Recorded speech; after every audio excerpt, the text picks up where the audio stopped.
भारत में 1857 की विशाल क्रांति के बाद अंग्रेजों को यह समझ आ गया था कि अगर भारत में उन्हें रहना है, अपनी सत्ता बनाए रखनी है, तो उन्हें भारत के लोगों को बांटना होगा। क्योंकि 1857 की क्रांति में उन्होंने ये साफ कह दिया था कि अगर एक भी अच्छा नेतृत्व 1857 की क्रांति में होता तो शायद भारत को आज़ादी 1857 में ही मिल जाती। इसीलिए 1857 के बाद अंग्रेजों ने नए नए तरीके ईजाद किए भारत के लोगों को बांटने का। उनके हिसाब से भारत में लोगों को धर्म के नाम पर बांटना काफी नहीं है। उनका मानना था कि अगर अंग्रेजों को भारत में अपनी सत्ता बनाए रखनी है तो ना सिर्फ धर्म के नाम पर उन्हें बल्कि जातियों पर भी भारतीयों को बांटना होगा, ताकि अपनी सत्ता बनाए रखने में कोई दिक्कत ना हो। और इसके लिए उन्हें सबसे अच्छा तरीका लगा कास्ट सेंसस, यानी कि जातीय जनगणना। और कास्ट सेंसस के दौरान ब्रिटिशर्स ने एक नई थ्योरी का ईजाद किया जो थी मार्शल रेस थ्योरी। ये बहुत ही कॉम्प्लिकेटेड था, इस वजह से बहुत सारे जो भारतीय लोग हैं वो आपस में बट गए थे। देखिए, भारत में जातीय जनगणना की शुरुआत 1871 में हो गई थी और ये जनगणना लगभग 10 साल तक चली और 1881 में ऑफिशियली इसे रोल आउट किया गया। बताया गया भारत में कितनी जातियां रहती है, जातियां, उपजातियां, किस तरीके की कितनी जातियां हैं, कहाँ कहाँ पर रहते हैं, ये सब कुछ भारत के लोगों के सामने। उस समय देखिए, सामने तो क्या लाया गया, आधे से ज़्यादा या ऑलमोस्ट कहे तो 80 या 90% लोग तो अनपढ़ थे, लेकिन अपनी जाति के बारे में सभी जानते थे और सभी गर्व करना चाहते थे। और अंग्रेजों ने इसी का फायदा उठाया। उसके बाद से लगातार हर 10 साल के बाद भारत में जातीय जनगणना होती थी। जो अगर पॉपुलेशन सेंसस होता था उसमें ही जातीय जनगणना भी ऐड होती थी, एनरोल होती थी। और इसी का नतीजा है कि आज तक हमारे देश में जातियों के बारे में इस तरीके से बात की जाती है, कई सारी जातियां आपस में टकराती है। 1901 आते आते तो भारत में जातीय जनगणना बहुत ज़्यादा फेमस हो गई थी। लॉर्ड कर्जन के अंडर इन्होंने बहुत ही अच्छे तरीके से जातीय जनगणना को सभी लोगों तक पहुँचाया, लोगों को बताया आप इस जाति के, ये लोग इस जाति के, ये अलग है, ये अलग है। यहीं पे एक टर्म थी मार्शल रेस थ्योरी। इस थ्योरी ने बहुत ज़्यादा डिवाइड कर दिया था भारत के हिंदुओं को। मार्शल रेस थ्योरी के अंदर अगर देखा जाए तो भारत में कई सारी जातियां हैं, जिसमें से ब्रेव, लॉयल और वीकर जातियां अलग अलग सेलेक्ट की गई। इसमें से अंग्रेजों ने यहाँ पर बहुत ही एक अच्छा मास्टर स्ट्रोक खेला, जिसमें भारत के ही लोगों को काफ़ी अच्छे तरीके से बांटने का काम किया इस मार्शल रेस थ्योरी ने। इसके अकॉर्डिंग जो ब्रेव जातियां हैं, जो ब्रेव कास्ट है, वो लड़ाई लड़ सकती है या फिर और कृषि में भी काम कर सकती है। और जो लॉयल जातियां हैं वो अंग्रेज़ों का क्लर्क या फिर ऑफिस वर्क कर सकता है या फिर अंग्रेज़ों की लॉयल हो सकते हैं। और वीकर सेक्शन में कई सारी जातियां रखी गई जो सिर्फ किसी और काम के लिए यूज़ होती है, जो डरपोक जाति है, उनके हिसाब से ये माना गया। और यहाँ पर बहुत बड़ा डिवाइड आया भारत में कास्टिज्म के नाम पर। देखिए, अंग्रेजों ने भारत में जातीय जनगणना क्यों शुरू की थी, इसका तो सबसे एक जो इम्पोर्टेंट रोल नज़र आता है यहाँ पर, वो तो ये है डिवाइड एंड रूल पॉलिसी। और जो अंग्रेजों के काफ़ी हद तक काम भी आई।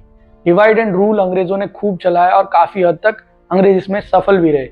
यानी कि अगर आप देखे जाए तो 1857 के बाद 1947 तक ये पॉलिसी काफ़ी हद तक अच्छे से काम आई अंग्रेजों के, अंटिल 1931 या 32, 35 आते आते भारत के कई सारे लोग काफ़ी ज़्यादा पढ़े लिखे भी हो गए थे, कई सारे लीडर्स इवॉल्व हुए भारत में, जिन्होंने इस तरीके की जो मार्शल रेस टर्म है इसको ख़त्म करने की कोशिश की। और यहाँ पर दूसरा जो अंग्रेज़ों का ये मानना था कि उन्होंने क्यों इस तरीके की जो कास्ट सेंसस है उसको शुरू किया, एडमिनिस्ट्रेटिव कन्वीनियंस के लिए उन्होंने शुरू किया, आर्मी रिक्रूटमेंट के लिए उन्होंने शुरू किया। और कास्ट डाटा हेल्प करता था उन्हें कि कौन सी जाति को आर्मी में रिक्रूट करना चाहिए, कौन सी जाति को नहीं करना चाहिए।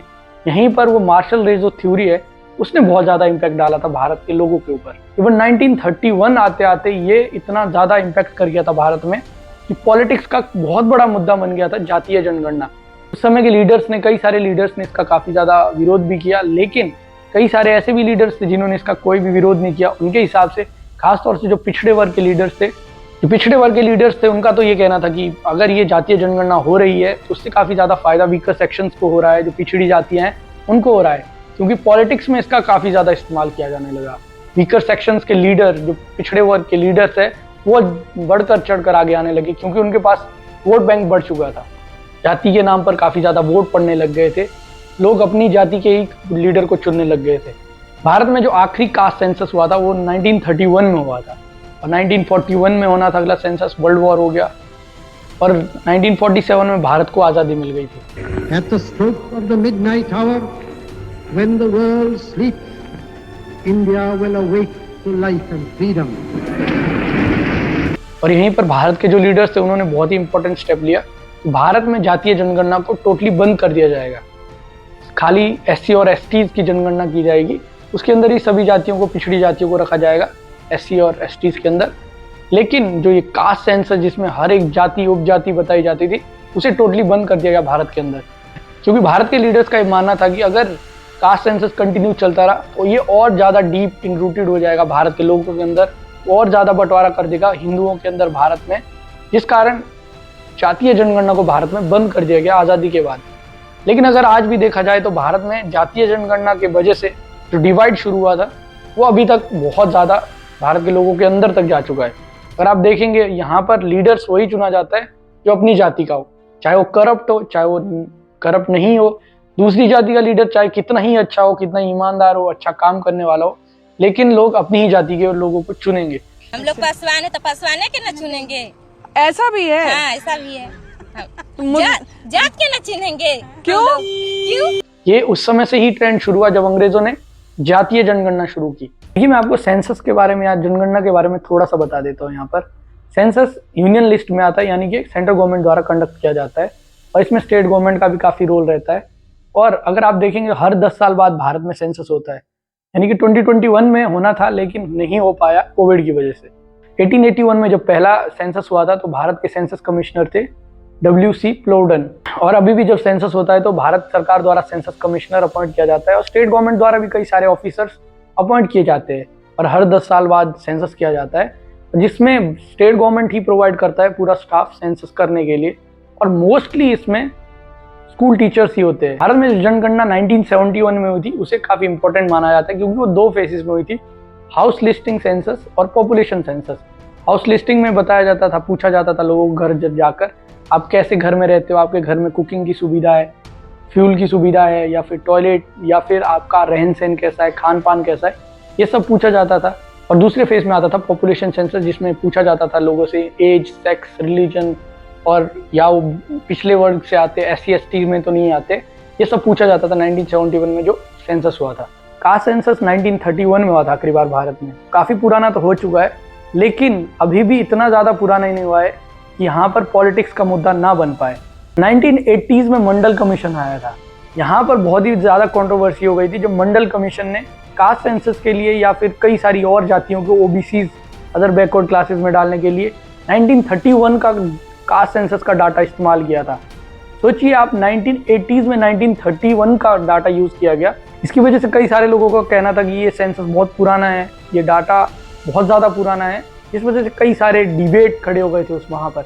अगर आज भी देखा जाए तो भारत में कई सारे ऐसे स्टेट्स हैं जो कास्ट सेंसस करवा चुके हैं, इसमें से बिहार, कर्नाटक, और 2026 में तो भारत सरकार ने भी कह दिया है कि भारत में दोबारा से कास्ट सेंसस होगी, और यहीं से इसी वजह से ये पूरी कहानी दोबारा शुरू हो रही है कास्ट सेंसस की।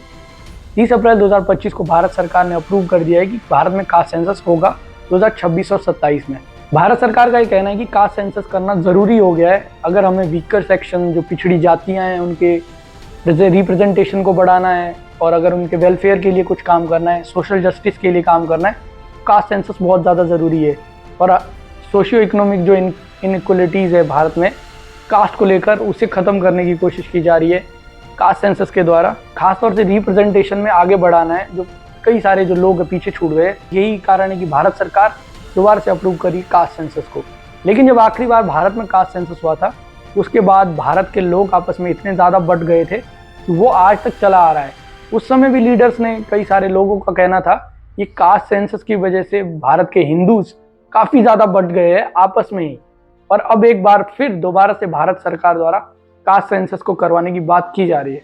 2021 में कोविड की वजह से जनगणना भारत में नहीं हो पाई थी, इसी कारण से 2027 में जनगणना होने वाली है, जिसमें कई सारे इंपॉर्टेंट स्टेप्स उठाए जाएंगे। जिसके बाद उसमें से सबसे एक अहम है डीलिमिटेशन, कॉन्स्टिट्यूएंसीज का डीलिमिटेशन होगा, जिसके कारण फिर से भारत में साउथ वर्सेस नॉर्थ डिवाइड शुरू हो जाएगा।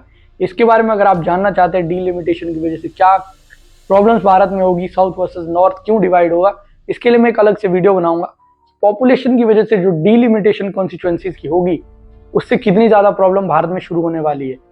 फिलहाल अगर जो कास्ट सेंसस या फिर जो सेंसस अगला होने वाला है, वो 2 फेजेस में होगा भारत में। पहला फेज तो अपर इंडिया, नॉर्थन इंडिया में जो स्टेट्स है, जम्मू कश्मीर, लद्दाख, सिक्किम और उत्तराखंड, हिमाचल प्रदेश जहाँ पर बर्फ़ गिरती है वहाँ पर जो जनगणना है वो जल्दी शुरू हो जाएगी। वो 1 अक्टूबर 2026 से शुरू हो जाएगी। उसके बाद जो बाकी का भारत है वहाँ पर 1 मार्च 2027 से जनगणना शुरू हो जाएगी। इसमें कास्ट जनगणना भी होगी, जिसमें कास्ट सेंसस लिया जाएगा। कई सारी जातियाँ, उपजातियाँ और कई सारी जातियाँ भी निकल कर आ सकती है भारत के अंदर। जब पिछली बार जनगणना हुई थी उस समय कई सारी जातियों की उपजातियाँ निकल कर आई थी, जिस कारण आज भारत की जो सोसाइटी है बहुत ज़्यादा डिवाइड हो गई है। कास्टिज्म को लेकर बड़ा भारी कन्फ्यूजन बना हुआ रहता है।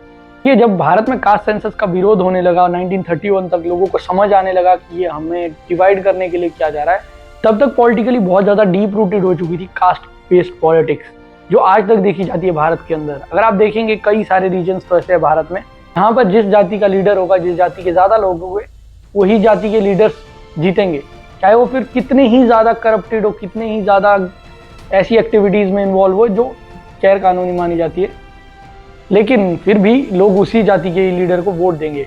किन चीजों पे वोट पड़े? बस जाति पर, बस जाति। क्योंकि उनको लगता है कि वही लीडर हमारे लिए काम करेगा। लेकिन असल में अगर आप देखेंगे कई सारे ऐसे जो स्टेट्स हैं जहाँ पर जातीय आधार पर राजनीति होती है, यानी कि कास्ट बेस्ड पॉलिटिक्स ज़्यादा है, असल में वही राज्य बहुत ज़्यादा पीछे रह चुके हैं। कि जातीय जनगणना तो होगी और कई सारी जातियाँ, नई जातियाँ निकल कर आएगी, कई सारी और पिछड़ी जातियाँ निकल कर आएगी, लेकिन यहाँ पर एक सवाल ये उठता है क्या रिजर्वेशन को भी बढ़ाया जाएगा? यहाँ पर रिजर्वेशन को लेकर भी कई सारी बातें हैं कि रिजर्वेशन किस तरीके से बढ़ेगा, अगर कई सारी और पिछड़ी जातियाँ आती है तो उसमें क्या स्टेप्स लिए जाएंगे। और आपका इस बारे में क्या मानना है कि जातीय जनगणना से भारत में फ़ायदा होने वाला है लोगों को, या फिर वो और ज़्यादा डीप रूटेड ये जाति जो कास्टिज्म है भारत में, ये बढ़ने वाला है इस कारण से? आप अपनी राय कमेंट बॉक्स में ज़रूर बताइए।